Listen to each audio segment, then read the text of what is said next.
Weird ancient Egyptian rules that existed for really good reasons. When we think of ancient Egypt, we tend to picture gold death masks, cryptic hieroglyphs, and monumental pyramids scraping a cloudless sky. We imagine pharaohs with god complexes and priests who spoke in riddles. But behind the familiar postcard images lies a civilization so bureaucratically peculiar, so meticulously rule-bound, that it often appears as though the Egyptians were inventing problems just so they could solve them with bizarre regulations. And yet, almost without exception, every strange law, every odd prohibition, and every head-scratching social norm had a logical, practical, or deeply psychological purpose. The Egyptians were not irrational. They were hyper-rational in a world that looked nothing like ours. So let us travel back, not to the Egypt of Hollywood, but to the Egypt of the scribe's ledger, the fisherman's oath, and the embalmer's contract. Here are the weirdest rules they lived by, and the genuinely good reasons behind them. The rule of the missing onion: no alliums near the sacred bulls. It was strictly forbidden to bring onions, leeks, or garlic within a certain distance of temple livestock, especially the Apis bulls housed in Memphis. Offenders faced temple flogging or heavy fines. Some texts suggest that even the smell of alliums on a farmer's breath could disqualify him from entering the bull's stable. This had nothing to do with divine pickiness. Priests observed that when cattle were fed leftover garlic-heavy vegetation, their milk turned bitter and their breath repelled other animals. More critically, the Apis bull was considered a living god. Its urine, feces, and sweat were interpreted as omens. Garlic and onions altered the bull's body odor and digestive chemistry so dramatically that priests could no longer reliably read its divine emissions. One bull in the 22nd dynasty reportedly stopped eating for 3 days after being exposed to a nearby onion market. The rule was hygiene disguised as holiness. It also prevented cross-contamination of sacred feed, a primitive but effective form of biosecurity. The sandal sealing edict: no left shoe first at court. Any Egyptian entering a formal court of law or an audience with the vizier had to put on their sandals in a specific order: right foot first, then left. Putting the left sandal on before the right was considered a procedural error that could delay a case or even lead to a fine. Court scribes were known to watch petitioners' feet. Egypt's legal system was obsessed with ma'at, cosmic order, truth, and ritual correctness. The left side of the body was associated with chaos, death, and the east where the sun dies daily. The right side was life, the west, and resurrection. By forcing a right-first sandaling, the court symbolically aligned the petitioner with order before a word was spoken. But the deeper reason was practical: it eliminated rushing. A person forced to pause and deliberately sandal correctly could not storm into court in a rage. That tiny ritual act lowered adrenaline, reduced spontaneous lying, and gave the vizier's guards time to assess the visitor's emotional state. It was a behavioral triage system disguised as superstition. The purity of the fisherman's net: no talking while untangling. Professional fishermen on the Nile were forbidden from speaking to one another while untangling a knotted net. If a fish was caught in a tangle, the fisherman who spoke first had to forfeit that fish to the nearest temple. Repeat offenders lost fishing rights for a lunar month. Untangling a wet, heavy net in a moving boat is a high-risk task. Talking distracts hands. The Egyptians had learned, through centuries of lost catches and drowned men, that silent, focused untangling reduced net damage by 60% and half the time a boat stayed vulnerable in crocodile-heavy waters. The forfeit the fish rule wasn't divine punishment, it was a no-blame system for error attribution. If a fish escaped because someone talked, the talker paid. If the net tore in silence, the cost was shared. This turned a weird taboo into a functional liability rule. Fishermen's guilds later wrote this into their charters as the law of the silent hand. The left-handed scribe's penalty: no writing right to left. Scribes were absolutely forbidden to write hieroglyphs from right to left if they were left-handed. left-handed scribes had to learn to write with their right hand or face expulsion from scribal school. Those caught secretly using their left hand were beaten with a pallet strap. Hieroglyphs were directional. Birds and animals faced the beginning of a line. If a left-handed scribe wrote right to left natural for them, the glyphs would face the wrong way, toward the end of the text. That meant that every sacred text, tax record, or funerary spell would be backward to a right-hand reader. More critically, ink smearing. Left-handed writers dragged their hand through wet ink when writing right to left on papyrus. The Egyptians used carbon-based inks that never fully dried on the surface. Smearing wasn't just ugly, it could change a number from 100 to 1000 or turn a blessing into a curse. Rather than redesign writing tools or ink chemistry, they simply retrained left-handers. Brutal, but effective. The crocodile feeder's silence oath.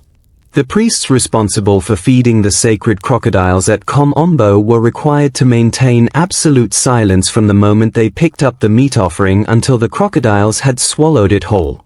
Any cough, whisper, or sneeze meant the priest was immediately replaced, and the offending priest had to spend a night locked in an empty crocodile pen. Crocodiles have exceptionally sensitive jaw vibration sensors.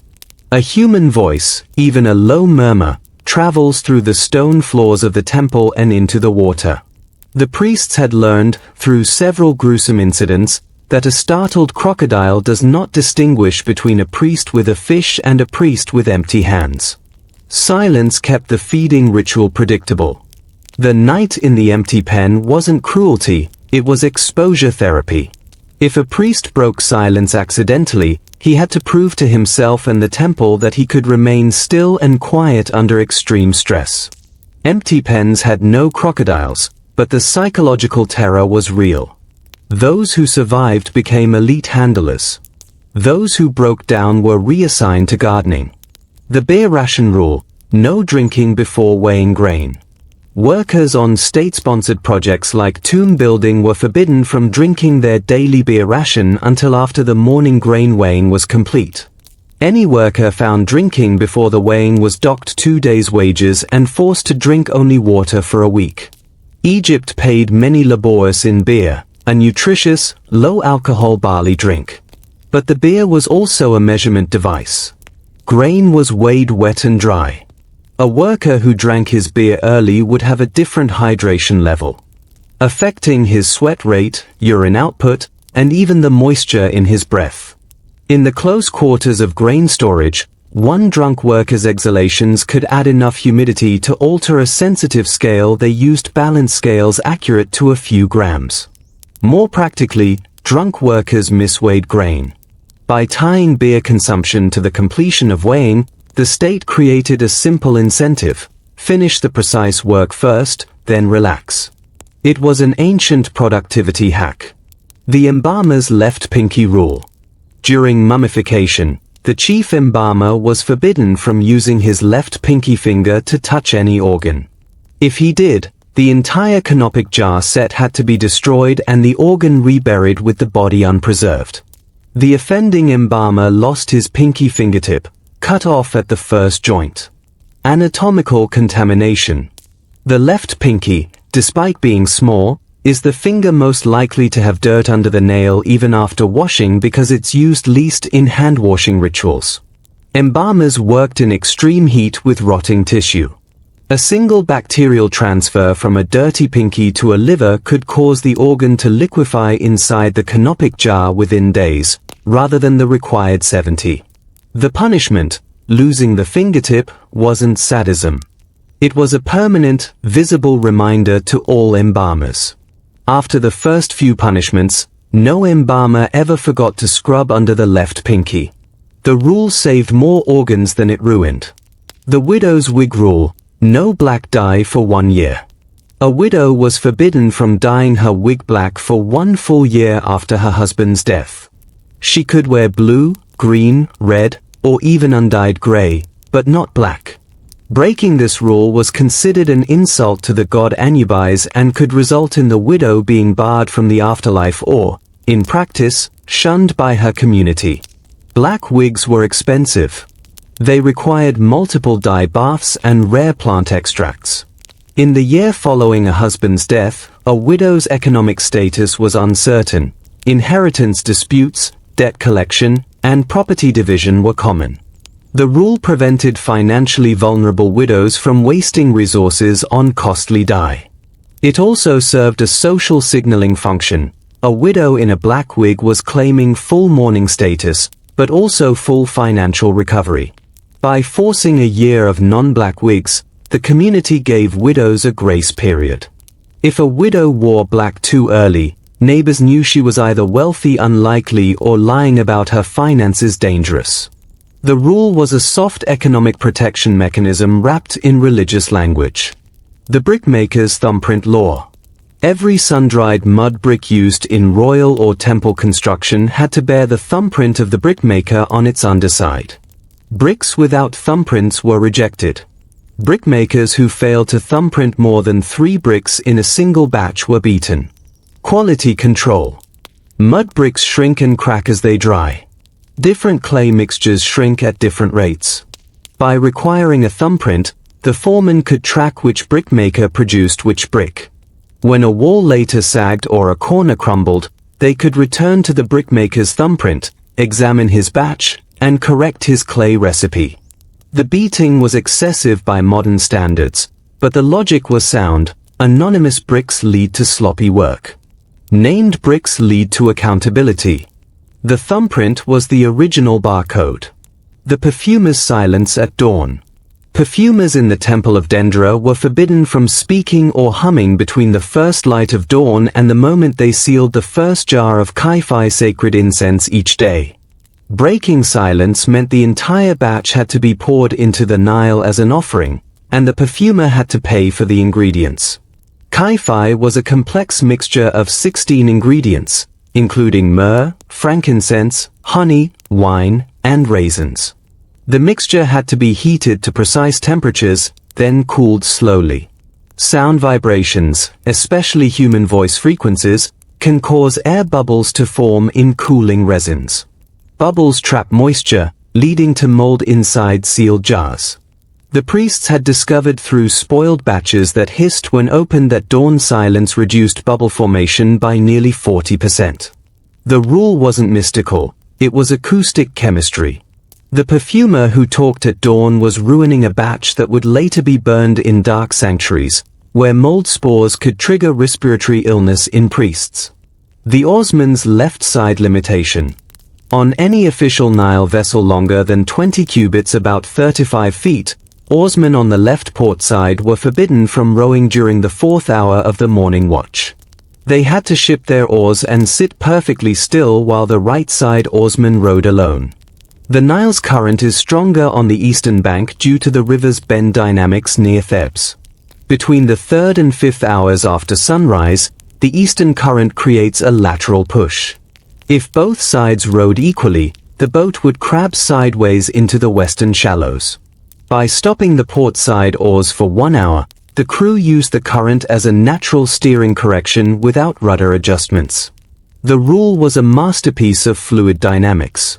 New oarsmen thought it was religious superstition. Veterans knew it kept them off the mud banks. The baker's ash prohibition. Bakers were forbidden from using ash from burnt animal bones to line their clay ovens. Only plant ash was permitted. Bakers caught using bone ash had their ovens smashed and were required to bake their next 100 loaves in a public oven under supervision. Bone ash contains high levels of calcium phosphate. When heated to bread baking temperatures around 400 degrees Celsius, calcium phosphate can react with trace moisture in dough to form small amounts of phosphine gas, a toxic, flammable compound. In poorly ventilated ovens, phosphine caused bakers to collapse. Several had died. The rule was Egypt's first occupational safety regulation disguised as a purity law. Plant ash from reeds or papyrus contains potassium carbonate, which is harmless. The Egyptians didn't understand phosphine chemistry, but they understood that bone ash ovens killed bakers. So they banned bone ash and invented a ritual explanation. The herdsman's counting silence. A herdsman counting his cattle was forbidden from speaking the numbers aloud. He had to count by touching each animal with a different finger in a fixed sequence. Speaking a number aloud meant the entire count was void, and the herdsman had to start over from the beginning. Cattle are easily startled by the human voice, especially repeated, rhythmic sounds. Saying 1, 2, 3 aloud causes some animals to shift position, turn their heads, or move toward the speaker. In a herd of 50, this could force a recount. More critically, the Egyptians believed that spoken numbers could be overheard by evil spirits who would then steal the number of the herd, causing disease. But the practical reason was that silent finger counting forced the herdsman to touch each animal. Touching revealed injuries, ticks, and early signs of sickness that a visual count would miss. The rule improved herd health by forcing physical inspection. The evil spirit's story was just a memorable wrapper. The weaver's left-thread law. Linen weavers were forbidden from ever cutting a left-threaded warp with a right-hand motion. All cuts had to be made with the left hand, pulling toward the body. Cutting with the right hand resulted in the ruined cloth being burned and the weaver paying for the flax. Linen warp threads are twisted. Left-twisted threads S-twist behave differently under tension than right-twisted Z-twist. Cutting an S-twist thread with a right-hand motion scissors moving away causes the cut end to untwist rapidly, fraying the entire warp. Cutting with the left hand, pulling toward the body, actually tightens the twist. The rule was a mnemonic for material science.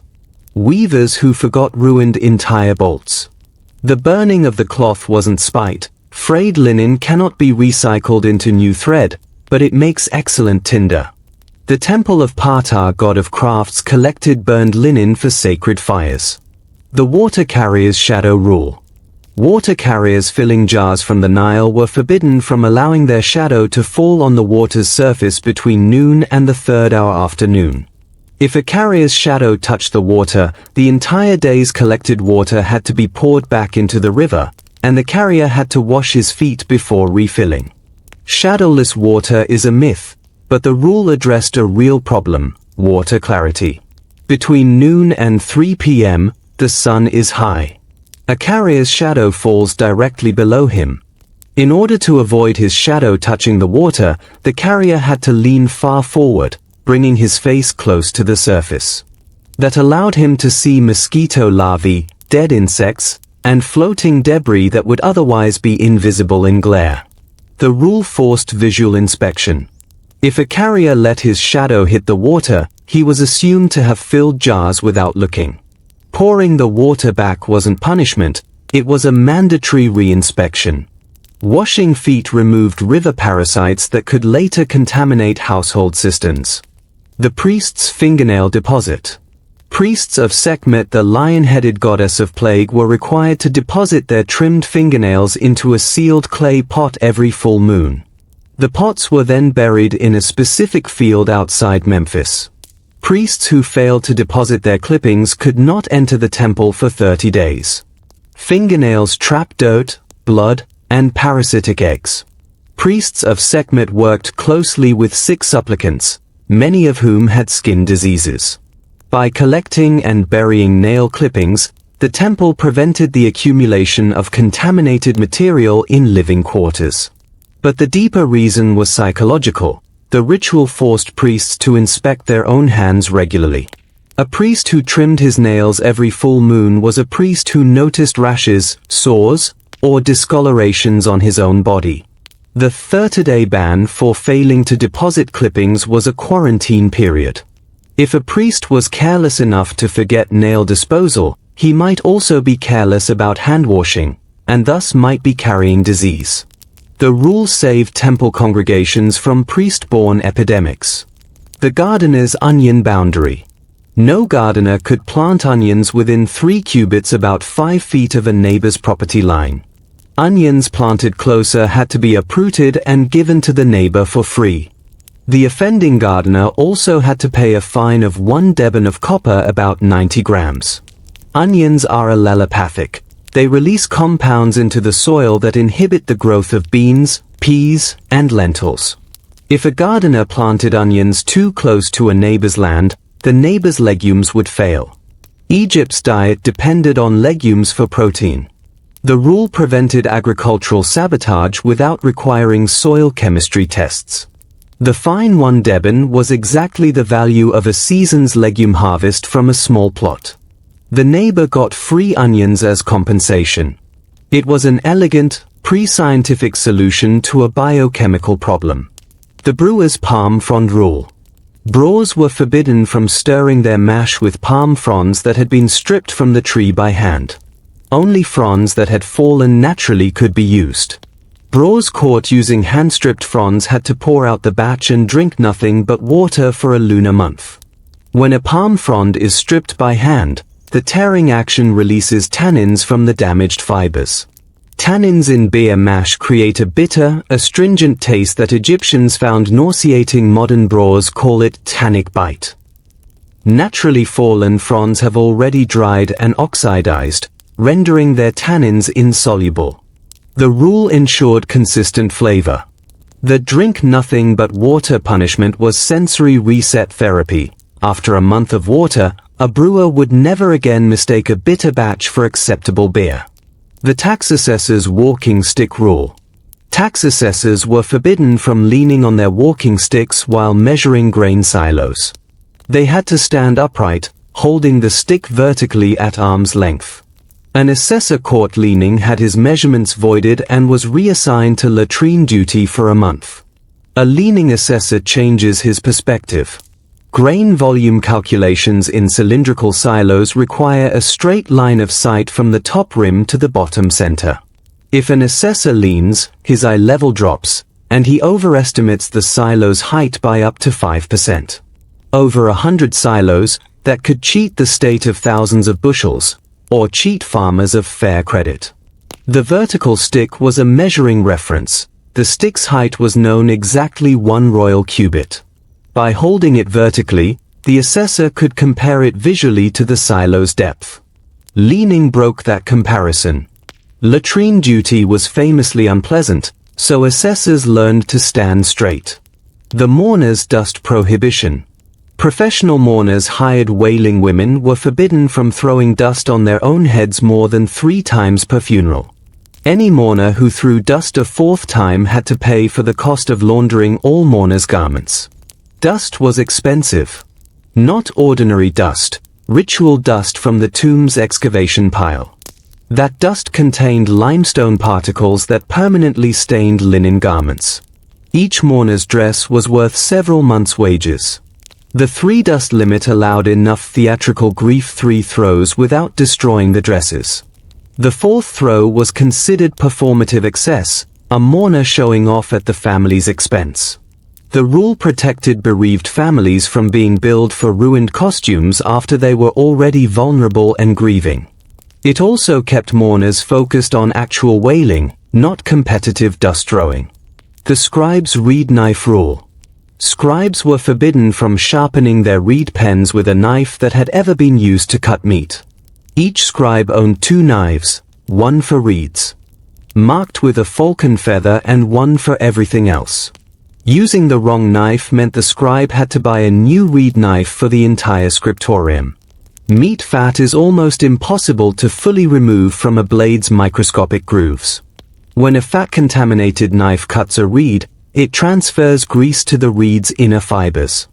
That grease then wicks into the ink, causing the ink to separate and bead on papyrus. The result was illegible documents. The Egyptians didn't have detergent strong enough to remove animal fats from steel. The only solution was total separation of tools. The punishment, buying knives for everyone, was a collective incentive. No scribe wanted to be the one who ruined everyone's pens. The farmers left foot first at harvest. At the start of the barley harvest, the first farmer to enter the field had to step with his left foot first, then his right, then cut exactly 3 stalks with his left hand. Any deviation meant that farmer could not eat from that harvest until the temple priests had blessed a replacement first stalk. Barley stalks have a natural lean toward the east due to morning sun tracking. Stepping with the left foot first forces the body to turn slightly, aligning the cutter's sickle with the stalk's lean. Cutting with the left hand positions the sickle blade to slice upward against the grain's natural bend, a cleaner cut that leaves a sharper stubble. Sharp stubble dries faster and is less likely to rot. The rule encoded optimal harvest mechanics. Farmers who ignored it bruised the stalks, leading to mold in storage. The temple blessing for a replacement stalk was just a delay, long enough for the farmer to realize his mistake. The coppersmith's water bowl rule. Coppersmiths were forbidden from using the same bowl of water to cool a hot tool more than 3 times in one day. After the third dip, the water had to be poured onto the roots of a fig tree. Using older water caused the smith to pay for a ritual purification of his entire workshop. Copper tools leach ions into water. After 3 dips, the water becomes a copper sulfate solution. If a smith uses that water again, the copper ions redeposit onto the tool unevenly, causing pitting and weak spots. Pouring it onto a fig tree was a disposal method. Fig trees tolerate copper better than other plants. The ritual purification fee paid for a priest to inspect the workshop for copper dust accumulation, which is toxic when inhaled. The rule was industrial hygiene with a religious surcharge. The sandal maker's thong length law. Sandal makers were forbidden from making the toe thong longer than the width of their own thumb. Thongs longer than 1 thumb width had to be cut and the sandal remade at the maker's expense. 3 violations meant the sandal maker could only make left foot sandals for a year. A toe thong that is too long allows the foot to slide forward, jamming the toes into the front edge of the sandal. In a population where many workers carried heavy loads, a jammed toe could break or dislocate. The thumb width rule was ergonomic. The distance from the base of the big toe to the first joint is roughly 1 thumb width for most adult Egyptians. The punishment, making only left foot sandals, was humiliating. Right foot sandals are slightly wider. A maker forced to only make lefts would accumulate unsaleable inventory. It was market discipline. The beekeeper's breath-holding rule. Beekeepers were forbidden from exhaling through their nose while removing honeycombs. They had to breathe exclusively through their mouth, holding each exhale for a count of 3. Beekeepers caught nose breathing were required to smear themselves with honey and stand in the apiary at sunset. Honeybees detect carbon dioxide through their antennae. Human nose-exhaled breath contains concentrated CO. To a bee, a sudden puff of nose breath signals a predator's mouth opening. The bees attack. Mouth-exhaled breath is cooler, slower, and less concentrated because it mixes with outside air faster. The rule saved beekeepers from stings. The punishment, honey smearing at sunset, was deadly. Sunset bees are aggressive and attracted to sugar. A honey-smeared nose breather would be stung hundreds of times. No beekeeper ever broke the rule twice. The potter's left-hand clean rule. Potters were forbidden from touching the inside of a vessel with their left hand after the vessel had been shaped. The left hand could only touch the outside. Touching the inside with the left hand required the pot to be smashed and the clay remixed. The left hand, even when washed, has more natural oils than the right due to different usage patterns in right-dominant societies. Oils on the inside of a clay vessel prevent the even application of slip liquid clay decoration and cause firing cracks. By keeping the left hand outside, potters ensured that the interior surface remained oil-free. Smashing the pot wasn't waste, the remixed clay was still usable. The rule prevented hours of failed decoration. The harpist string order oath. Harpists performing at funerals were forbidden from tuning their lowest string before tuning the highest. They had to tune from high to low. Tuning low to high required the harpist to forfeit his fee and play the entire funeral with only 3 strings. Egyptian harps had gut strings. Tuning a low string first high tension puts stress on the harp's frame. When the harpist then tunes a high string even higher tension, the cumulative load can crack the soundbox, especially in dry funeral tents where wood is brittle. Tuning high to low gradually increases tension in a way that allows the wood to adjust. The 3-string punishment wasn't arbitrary. A harp with only 3 strings can still play a basic melody, but it cannot produce the complex drones required for funeral laments. The family would remember the harpist's incompetence. Reputation loss was worse than fee loss. The letter carrier's wax seal rule. Letter carriers' messengers were forbidden from carrying more than 3 sealed letters in their left hand at one time. 4 or more letters required a leather satchel. Carriers caught with 4 UN-bagged letters had to deliver all 4 free of charge. Wax seals are brittle. When a carrier holds 3 letters in his left hand, each seal is visible and protected by his curled fingers. 4 letters force a grip change. The 4th letter's seal presses against the 3rd letter's papyrus edge. During a day's walk, that pressure cracks the seal. A cracked seal invalidated the letter's authenticity. The rule ensured that no carrier would risk damaging seals to save the weight of a satchel. The free delivery punishment was economic. If you break seals, you work for nothing. The brick kiln attendant's breath rule. Attendants at brick kilns were forbidden from standing downwind of the kiln's smoke vent. If an attendant was found downwind more than 3 times in a month, he was assigned to clean the kiln's interior while cold with his bare hands. Kiln smoke contains fine silica particles from the bricks. Downwind attendants inhaled these particles, leading to silicosis known in Egypt as the brick cough. The rule was a simple airflow management instruction. The punishment, cleaning the cold kiln with bare hands, exposed the attendant to the black, sticky residue of settled smoke. Once he felt that tar on his skin, he never forgot to stand upwind again. The rule saved lungs. The scribe's evening erasure. Every scribe, before leaving his writing desk at sunset, was required to erase any practice marks or failed hieroglyphs from his wax tablet. Leaving marks overnight meant the scribe had to buy the next day's beeswax for the entire scriptorium. Wax tablets were reused daily. Overnight, temperature changes cause wax to soften and harden. If a practice mark was left overnight, the wax around that mark aged differently, creating a permanent ghost impression that would reappear even after erasure. Ghost marks confused later readers. A faint 100 could look like 1,000. The collective purchase of new wax ensured that no scribe would be lazy. The rule also trained scribes to finish their work cleanly. Sloppy scribes bankrupted themselves in beeswax. Good scribes prospered. Every one of these rules sounds absurd at first. A rule about left pinkies? About the order of putting on sandals? About not speaking while untangling a net? They seem like the inventions of a priesthood with too much time and too little skepticism. But the Egyptians were not fools. They were pragmatists who dressed their pragmatism in the language of gods, ghosts, and cosmic order because that language was the only one that commanded absolute obedience. A rule that says don't talk while untangling nets because Ra will be angry works better than don't talk while untangling nets because you'll make a mistake. The former invokes the infinite. The latter invites debate. The Egyptians understood something that modern safety regulations often forget. Rules must be memorable, enforceable, and slightly terrifying.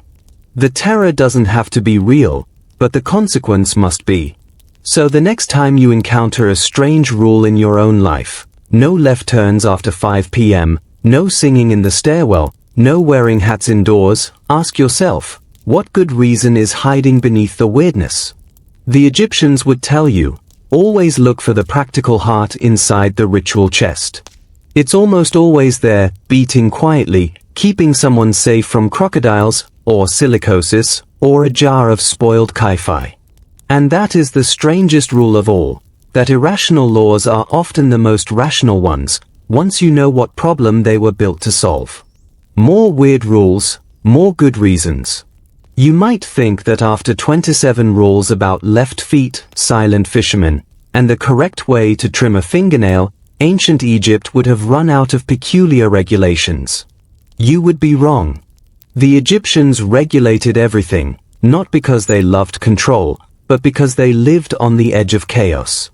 The Nile could flood too much or too little. Grain could rot in a week. A single careless breath could ruin a batch of sacred incense. In such a world, weird rules were not a sign of obsession. They were a sign of wisdom earned through catastrophe. Here, then, are 30 more rules that sound insane, until you understand the problem they solved. The toothpick prohibition at dinner. Guests at any formal banquet were forbidden from using toothpicks while seated at the same table as a pregnant woman. If a guest used a toothpick, he had to give the pregnant woman his entire portion of dessert and then eat his next meal standing in the courtyard. Egyptian toothpicks were made from thorny acacia wood. They often splintered. A splinter could be swallowed accidentally. For a pregnant woman, a swallowed splinter posed no special risk. But the rule wasn't about the woman, it was about the perception of risk. Pregnant women in Egypt were considered ritually vulnerable.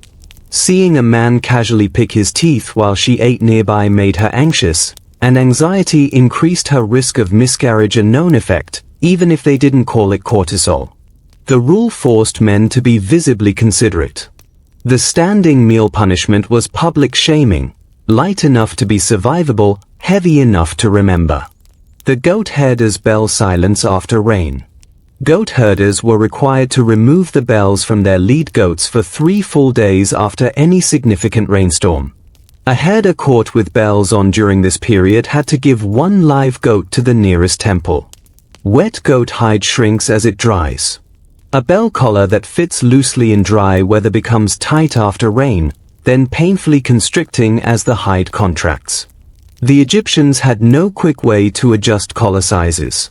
Removing bells for 3 days gave the hide time to dry and return to normal dimensions. The give a goat to the temple punishment wasn't random. Temples maintained herds of sacred animals and needed replacements for natural deaths. The herder lost 1 goat, but the rule saved dozens from strangulation. The weaver's loom weight rule women only. Female weavers were forbidden from working at a loom during their monthly bleeding. If a woman wove while bleeding, the entire cloth had to be burned and her loom purified with natron solution for 7 days. This sounds like classic menstrual taboo, and partly it was. But there was a physical reality. Hormonal changes affect grip strength and fine motor control. Loom weights were heavy clay cones. A woman with reduced grip strength common during heavy flow days was more likely to drop a weight, which could shatter, send the warp flying, and injure nearby workers. The 7-day purification was actually a safety stand-down period. The natron solution cleaned blood residue which attracts insects to stored cloth. The rule protected women from injury and cloth from insect damage. The fisherman's crocodile tooth necklace rule. Every fisherman working the Nile between Thebes and Edfu was required to wear a necklace of exactly 3 crocodile teeth while fishing. A fisherman caught without the necklace had to spend the next night fishing alone in a known crocodile nesting area. Crocodile teeth are not magical, but they are slippery. A fisherman wearing a crocodile tooth necklace had a constant reminder on his chest: crocodiles exist. That reminder kept him looking at the water, not at his catch. The real protection was vigilance, not teeth. The punishment, fishing alone in a nesting area, was almost never fatal because nesting crocodiles are sluggish and well-fed. But it was terrifying enough that no fisherman ever forgot his necklace. The rule turned a psychological trick into a safety device. The bread ovens facing direction law. All bread ovens in villages west of the Nile had to face east. Ovens facing any other direction were illegal, and the baker had to rebuild the oven at his own expense, plus feed the village elders. For a week. Prevailing winds in the Nile Valley come from the north and northwest. An oven facing east has its opening perpendicular to the wind, allowing smoke to rise and disperse. An oven facing north or west catches the wind directly, blowing smoke into the baker's face and the surrounding houses. The rule was wind engineering. The week of feeding elders wasn't punishment, It was community air quality compensation. The elders, who ate first, would know if the bread tasted of smoke. If it did, the baker rebuilt again. The scribes' ink-licking ban. Scribes were absolutely forbidden from licking their reed pens to moisten the tip. Any scribe caught licking a pen had to drink a cup of water mixed with the ink from his own inkwell. Egyptian black ink contained soot, gum arabic, and lead. Yes, lead. The Egyptians used lead compounds to speed drying. Licking a pen transferred lead directly into the mouth. Over years, scribes developed tremors, abdominal pain, and confusion, classic lead poisoning. The rule was a desperate attempt to stop a slow epidemic. The punishment, drinking diluted ink, was deliberately mild but memorably disgusting. No scribe wanted to taste his own lead-laced ink twice. The rule saved brains, even if the Egyptians didn't fully understand why. The farmer's donkey loading rule.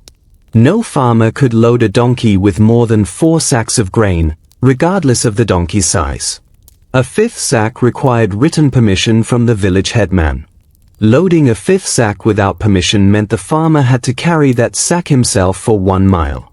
Donkeys are stoic. They will walk until their spines collapse. 4 sacks was the empirically determined maximum safe load for the average Egyptian donkey over a day's journey. The 5th sack pushed the spine past its elastic limit, causing permanent injury. The headman's permission was a proxy for a vet check. The punishment, carrying the sack yourself, was brilliant. If you think the donkey can handle it, prove it by carrying it yourself. No farmer ever made it a full mile. The rule saved donkeys from human greed. The embalmer's linen counting rule. Embalmers were required to count each strip of linen aloud twice before wrapping a mummy's fingers, once forward, once backward. If the 2 counts differed, the embalmer had to unwrap the fingers and start over. Fingers are small. Linen strips are thin. It was easy to lose count. If a mummy's fingers were wrapped with an odd number of strips on one hand and an even on the other, the bandages would dry at different rates, causing one hand to shrink faster. That could pull the fingers into a claw shape, breaking the mummy's eternal pose. The double count forward and backward was a simple error-checking method. Starting over was annoying but necessary. Egyptian mummies with perfect hands still exist today, because some embalmer took the time to count twice. The water seller's dipper rule. Water sellers in markets were forbidden from using the same wooden dipper for more than 10 customers. After the 10th customer, the dipper had to be burned and replaced. Sellers caught using an 11th customer dipper had to give free water to the next 20 customers. Wooden dippers absorb moisture. After 10 uses, the inside of a dipper becomes a breeding ground for bacteria, specifically the organisms that cause dysentery. The Egyptians didn't know about germs, but they noticed that customers 11 through 15 often got sick. Burning the dipper was sterilization. The free water punishment was economic. 20 free customers wiped out a day's profit. Sellers learned to burn dippers on time. The priest's linen fringe law. Priests entering the inner sanctuary of any temple were required to have exactly 7 fringes on the hem of their linen robe. No more, no fewer. A priest with 8 fringes was turned away. A priest with 6 was beaten. Temple floors were polished limestone. Linen fringes collect dust. 7 fringes created the optimal static charge to attract fine dust without dragging on the floor. 8 fringes dragged, leaving visible marks. 6 fringes failed to collect enough dust, meaning the priest would track dirt deeper into the sanctuary. The beating for 6 fringes was harsh, but the logic was pure. A dirty sanctuary offends the god, and an offended god means no rain. The rule kept temple floors clean with 2000 BCE vacuum technology. The hunter's arrowhead retrieval rule. Any hunter who shot an arrow into the Nile and failed to retrieve it within 1 hour was forbidden from hunting again until he had made 3 replacement arrowheads from scratch, including mining the copper ore. Arrowheads lost in the Nile became rusting metal fragments. Rusting iron and copper release ions that can kill fish eggs in shallow water. The Egyptians didn't know about ions, but they noticed that fishing grounds near popular hunting spots produced fewer fish. The retrieval rule wasn't about the arrow, it was about the ecosystem. The punishment mining your own ore was so brutally time-consuming that hunters learned to shoot only when retrieval was certain. The rule protected the Nile's fish nurseries. The beekeeper's smoke source rule. Beekeepers were forbidden from using smoke from green wood to calm bees. Only smoke from dried dung was permitted. Using greenwood smoke meant the beekeeper had to retrieve a swarm from a wild hive using only his bare hands. Greenwood smoke contains acetic acid and methanol. Bees exposed to these chemicals become agitated for hours after the smoke clears, and they remember the beekeeper's smell. Dried dung smoke is almost pure carbon dioxide and water vapor. It calms bees instantly and leaves no lasting chemical memory. The punishment, bare-handed wild swarm retrieval, was genuinely dangerous. But beekeepers who broke the rule once never broke it again. The rule saved beekeepers from creating permanently aggressive hives. The potter's water addition rule. Potters were forbidden from adding water to clay using their left hand. All water had to be added with the right hand, poured from a specific jar. Left-handed water addition required the entire batch to be thrown into the river. The left hand, even when clean, has a different skin pH than the right due to asymmetrical sweating patterns. Adding water with the left hand introduced a pH shift that made clay either too sticky or too crumbly. The effect was subtle, only one batch in 10 would fail, but the Egyptians wanted 0 failures for temple pottery. The river disposal wasn't waste. Clay dumped into the Nile would naturally redeposit downstream, where another potter could harvest it. The rule was quality control through ritualized handedness. The taxpayer's left-hand oath. When paying taxes in grain, the taxpayer had to pour the grain from a measuring vessel using his left hand only. Using the right hand invalidated the payment and the taxpayer had to pay double the next day. The right hand is stronger. A right-handed pour is faster, which can cause grain to settle unevenly in the measuring vessel, leading to underpayment. A left-handed pour is slower and more controlled, allowing the grain to settle naturally. The Egyptians discovered that left-handed pours were 3% more accurate. Double payment the next day wasn't punitive, it was a forced remeasurement with supervision. The rule saved the state from losing thousands of bushels to unconscious cheating. The midwife's salt rule. Midwives were forbidden from using the same bowl of salt for more than one birth. After each delivery, the salt had to be scattered outside the birthing hut. Midwives who reused salt were required to attend the next 3 births without payment. Salt was used to clean the newborn's skin and to dry the umbilical cord stump. But salt absorbs moisture and bacteria. A bowl of salt used at one birth would be contaminated with blood and amniotic fluid. Reusing it at the next birth transferred bacteria directly to the next baby's raw cord stump. The Egyptians didn't know about bacteria, but they noticed that babies born second in a midwife's shift had higher rates of cord infection. Scattering salt outside was harmless disposal. The unpaid births punishment was economic pressure to buy fresh salt each time. The carpenter's sawdust sweeping rule. Carpenters were forbidden from sweeping sawdust toward the east. All sawdust had to be swept toward the west. Sweeping eastward meant the carpenter had to collect the sawdust by hand and carry it to the west side of the workshop. Sawdust contains tannins and oils. When swept eastward toward the morning sun, the dust would be blown back into the workshop by the prevailing wind. Sweeping westward sent the dust away from the workshop and toward the river, where it would be carried off by the evening breeze.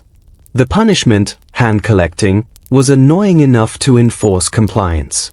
The rule kept carpenters' lungs free of fine wood particles.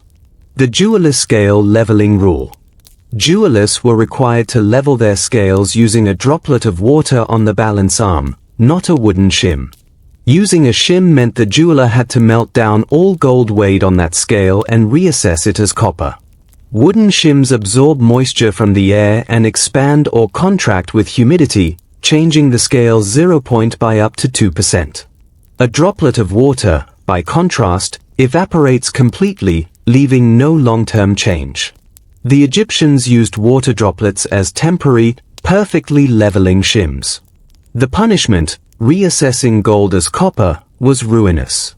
No jeweler ever risked it. The rule ensured that gold trading was honest. The oarsman's grip change rule. Oarsmen on royal barges were required to change their grip on the oar every hour, from overhand to underhand and back. An oarsman who failed to change grip had to row the next hour using only one hand. The same grip for hours causes muscle fatigue and blisters. A fatigued oarsman loses power by 15% per hour. Changing grip every hour redistributes the load across different muscle groups, maintaining power and reducing injury. The one-handed rowing punishment was impossible. No one could row a barge with one hand, so the oarsman would be replaced. The rule wasn't cruel, it was a scheduled rest for each hand. Smarter than any modern ergonomics manual. The gardener's seed spacing rule. Gardeners were forbidden from planting lettuce seeds closer than the length of their own middle finger. Closer spacing required the gardener to uproot every third plant and replant it in a different field. Lettuce is allelopathic. It releases chemicals that inhibit its own growth if planted too densely. The middle finger length, about 8-9 cm, was the minimum spacing to prevent self-poisoning. The uproot every third rule was a correction method. Removing every third plant restored proper spacing without wasting seeds. The rule saved entire lettuce crops from chemical warfare with themselves. The mortuary priest's breath direction rule. Priests reading funerary spells aloud in tombs were forbidden from facing the mummy directly. They had to turn their head slightly to the left and breathe toward the wall. Facing the mummy meant the priest had to perform the entire spell again, backward. Human breath contains moisture. A mummy's linen wrappings absorb moisture from direct breath, creating damp spots that attract beetles. By turning to the left away from the mummy's face, the priest's breath hit the cold stone wall, where it condensed harmlessly. The backward spell punishment was impossible. Spells backward were gibberish, so the priest would have to start over from memory. The rule saved mummies from beetle infestation. The backward threat ensured compliance through fear of embarrassment. The baker's ash sifting rule. Bakers were required to sift their oven ash through a linen cloth 3 times before discarding it. Unsifted ash could be thrown only into the river. Sifting fewer than 3 times meant the baker had to eat a loaf baked in his own unsifted ash. Oven ash contains unburned charcoal chunks. If thrown onto fields as fertilizer, common practice, charcoal chunks damage plows. Sifting 3 times removed 99% of chunks. The river disposal was safe because charcoal floats and disperses. The punishment, eating a loaf baked in unsifted ash, wasn't lethal. But the gritty, bitter taste was unforgettable. Bakers learned to sift. The sandal maker's stitching direction rule. Sandal makers were forbidden from stitching the heel seam in the same direction as the toe seam. Heel seams had to be stitched toward the left, toe seams toward the right. Reversing this meant the sandal maker had to wear his own defective sandals for a week. The heel and toe experienced different stresses. A left-stitched heel seam compresses under body weight, tightening the stitch. A right-stitched toe seam stretches with each step, but stays secure. Reverse the directions, and the heel seam loosens while the toe seam tightens, causing blisters. The punishment, wearing your own mistakes, was perfect pedagogy. Sandal makers with blisters never reversed the stitch again. The herdsman's counting stick rule. Herdsmen were forbidden from counting cattle using a stick held in the right hand. Only the left hand could hold the counting stick. Using the right hand meant the herdsman had to count the herd again, but backward, from last to first. The right hand was for driving, striking, and controlling. A herdsman holding a stick in his right hand would instinctively tap or poke cattle, startling them. A left-handed stick was useless for control, so the herdsman kept his hands off the animals. The backward count punishment forced the herdsman to see the herd from a different angle, revealing any missed animals. The rule reduced stress on cattle and improved count accuracy. The winemaker's seal licking ban. Winemakers were forbidden from licking their fingers before sealing an amphora with clay. Licking fingers meant the seal would fail within a month. And the winemaker had to replace all spoiled wine from his own stock. Saliva contains enzymes that break down clay's natural binders. A clay seal touched by saliva would develop microscopic cracks as the enzymes worked. Air would enter the amphora, turning wine to vinegar. The punishment, replacing spoiled wine, was ruinously expensive. Winemakers learned to keep their fingers dry. The rule saved wine without anyone understanding enzyme chemistry. The builder's plumb line rule. Builders were forbidden from using a plumb line that had ever been wet. A wet plumb line had to be dried in the sun for 3 full days before reuse. Using a wet plumb line meant the builder had to tear down the wall and rebuild it from the foundation. Wet linen cord stretches. A wet plumb line gives a false vertical, up to 5 degrees off true. A wall built on a false vertical will lean and crack within a year. Drying the cord for 3 days restored its original length. The punishment, tearing down the wall, was severe but fair. The rule ensured that every Egyptian wall still standing after 3,000 years was truly vertical. The cook's salt tasting rule. Cooks were forbidden from tasting salt directly from the storage jar. They had to place a pinch on a piece of bread first. Tasting from the jar meant the cook had to replace the entire jar's contents with his own purchase. Hands dipped into a salt jar introduce moisture and oils. Over time, the salt absorbs this moisture and clumps. Clumped salt is impossible to measure accurately for recipes. The bread pinch method kept the jar dry. The punishment, buying a new jar of salt, was expensive. Cooks learned to use bread. The musician's finger oil rule. Musicians playing the double oboe mehmet were forbidden from applying oil to their fingers before a performance. Oiled fingers meant the musician had to play the next performance with his fingers wrapped in linen. The mehmet's finger holes were small. Oiled fingers slip, causing missed notes.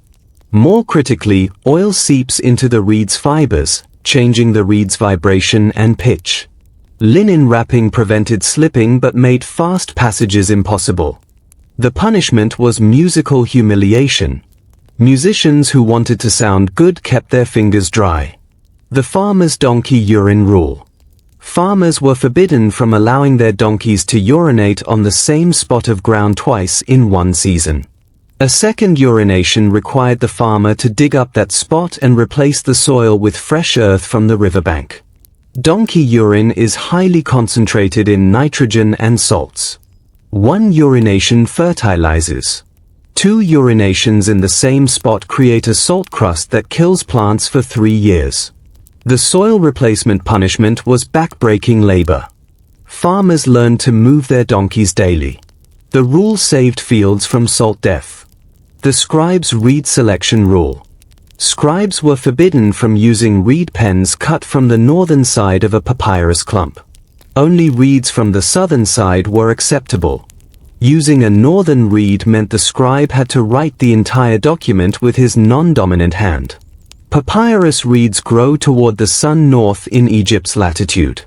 Northern side reeds are shaded and grow thinner, weaker walls. Southern side reeds are sun-hardened and produce a firmer, longer-lasting pen. The punishment, writing with the non-dominant hand, produced ugly, slow script. Scribes who wanted to look competent learned to harvest from the south side. The mourner's salt circle. Professional mourners were forbidden from stepping inside a circle of salt poured around the tomb entrance. Stepping inside meant the mourner had to spend the night inside the empty tomb. Salt circles kept ants and beetles away from the tomb entrance during the funeral meal, a real concern. But the rule's real purpose was crowd control. Mourners who stepped inside the circle were too close to the tomb edge, risking a fall into the shaft. The punishment, a night in the empty tomb, was terrifying but safe. The body was already sealed in a separate chamber. No mourner ever stepped inside twice. The rule prevented funeral falls. What we learn from weirdness. The Egyptians did not invent rules for the sake of rules. Every prohibition, every bizarre counting method, every strange-handedness requirement was a solution to a problem that had killed someone, ruined a crop, or spoiled a batch of beer. They lacked our vocabulary. They couldn't say bacterial contamination or ergonomic optimization or allelopathic inhibition. So they said, the god will be angry, or your shadow will curse the water, or the left hand belongs to chaos.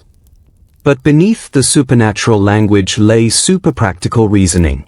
The weirdest rules were often the wisest.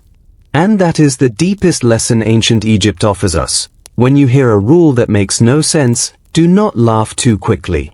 Somewhere, in a dusty village on the Nile, a fisherman once lost his net to a crocodile because he spoke at the wrong moment.